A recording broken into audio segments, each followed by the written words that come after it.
in the group chat, Naeem just said Rudy Gobert got paid a 5-year supermax. What? What? What? Wow. What? Breaking news. What? Yo, what? What?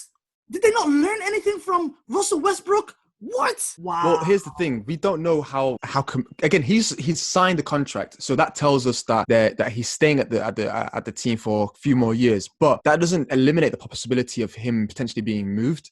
But who would take that contract? Good point. I get the Paul George one. Like, genuinely, I even said this in the group. I said it to Naeem. I don't know if you can remember. I was like, why on earth would you give him that money after that horrendous playoff series? Until I remembered, but wait, without that contract, he has no value because teams are just going to wait until his contract runs out.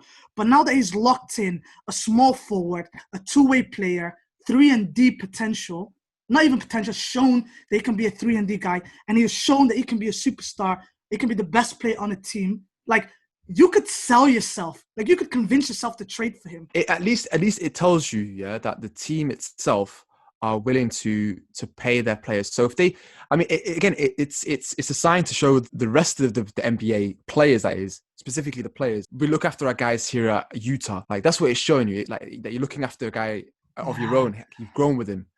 At least I think that's what I get from it. Okay, so he might not have been the greatest in the playoffs, but he did his role to the best of his abilities. Exactly. And to his best of his abilities. And that's what you're right. It's an overpay. I'm not lying to you. It's definitely an overpay. But again, who are Utah attracting?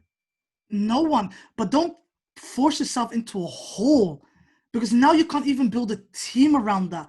It is so top heavy now. It's so top heavy. And the top heavy is like, well, okay, you've got Donovan Mitchell. Nice. He's nice. But it's like Rudy Gobert is just too one-dimensional. You're paying $205 million for a guy that is one of the best defenders. No. Let me get that correct. One of the best post defenders, because we know he can't defend the perimeter. We know that these guards take him for a spin. Like, teams can target him. Like, the best teams will target him on the perimeter. You paid him $205 million over 5 years. You're going to regret this contract. The situation is, you're saying now they're going to regret it. I think what they would have regretted more is losing him for nothing. Like, I don't think so. I don't think so. I 100%. No. If the option of re-signing him didn't happen, it's always going to be we really could have re-signed him, because you never did. But now we know he signed a contract. Now that he signed it, I know they were better off not signing it.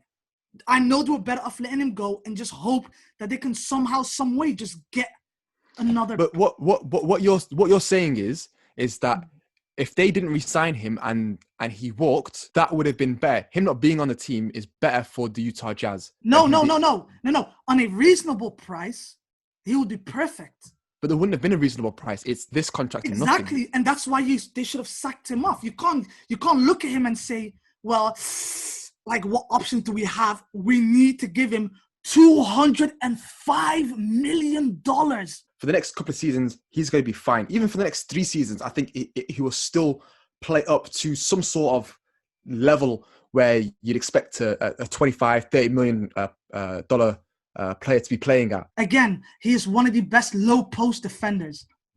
Even people that come in, he defends the paint like no other. Do you get me? Yeah. But then you are not stupid enough to think, Rudy Gobert is there.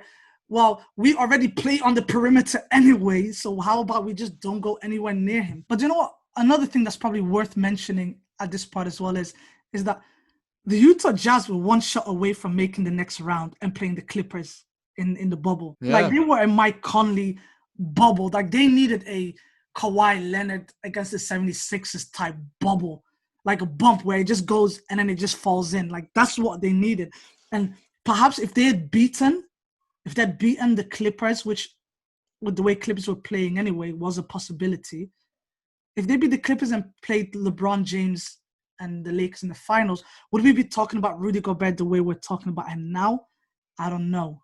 Because we have nothing but good things to say about the Denver Nuggets right now. Like, we've put the Denver Nuggets on such a pedestal that I think they're now overrated rather than rated properly. Here's the thing. They've got a duo at the Nuggets of Jamal Murray and Jokic. But Jokic is so multifaceted. Yeah, and that's the key thing, because like as far as Jamal Murray and Donovan Mitchell, they're very similar in the way that they play.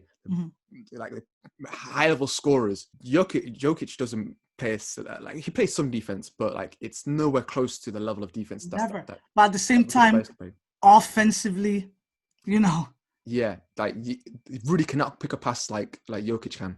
Or make a basket like Jokic can. Or shoot threes like Jokic can. He can't do anything on offense that Jokic can. Like Jokic. And Donovan Mitchell took him how far? They took him to 7?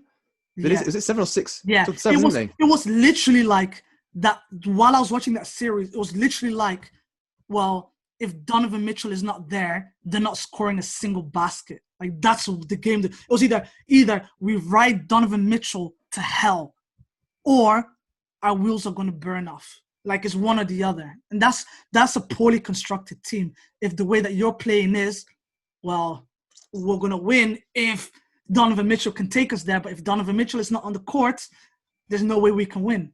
That's not the team that you take